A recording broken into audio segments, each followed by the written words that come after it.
खबर देंगे आपको। कराची में मैट्रिक बोर्ड इम्तिहानात के दौरान तालिबात के इम्तिहानी मराकज़ पर अबाया और बुर्क़े उतरवाने की शिकायत सामने आ गई हैं। चेयरमैन मैट्रिक बोर्ड ने हुक्म दे दिया है कि तालिबात के बुर्क़े और अबाया को नहीं उतरवाया जाए। तालिबात के इम्तिहानी मराकज़ पर मर्द निगरान को भी हटाने की हिदायत कर दी गई है। कराची में मैट्रिक के इम्तिहानी मराकज़ पर तालिबात के बुर्क़े और अबाया उतरवाने की शिकायत मौसूल हुई हैं। कराची में लड़कियों के इम्तिहानी मराकज़ पर मर्द निगरान भी तैनात कर दिए गए हैं। कराची में मैट्रिक बोर्ड के इम्तिहानात के दौरान तालिबात के इम्तिहानी मराकज़ पर अबाया और बुर्क़े उतरवाने की शिकायत सामने आई हैं। मज़ीद जानते हैं डॉन न्यूज़ के नुमाइंदे सैयद वसीम से।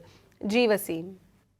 जी बिल्कुल, शहर के जो दूर दराज इलाकों में इम्तिहानी मराकज़ हैं और जो शहर के वस्त में इम्तिहानी मराकज़ हैं वहाँ से ये शिकायत मौसूल हुई हैं, जिसमें जो मैट्रिक बोर्ड के अंदर कंट्रोल रूम कायम किया गया है वहाँ पर ये शिकायत मौसूल हुई कि तालिबात का जो अबाया और बुर्का होता है वो उतार कर उनकी जो है वो चेकिंग की गई है, जिस पर वालिदैन और जो इम्तिहानी मराकज़ पर असातिज़ा होते हैं उनकी जानिब से तशवीश का इज़हार किया गया, जिसके बाद chairman matric board Ghulam Hussain दो ने इस पर एक्शन लेते हुए तमाम इम्तिहानी मराकज़ और जो शहर के अंदर हब सेंटर्स कायम किए गए हैं उसमें हब सेंटर्स इंचार्ज को ये हिदायत की है कि तालिबात का बुर्का और अबाया जो है वो ना उतारा जाए और इसी के साथ साथ कमरा इम्तिहान के अंदर मर्द विजिलेंस ऑफिसर की भी शिकायत मौसूल हुई थी, जिस पर चेयरमैन मैट्रिक बोर्ड ने ये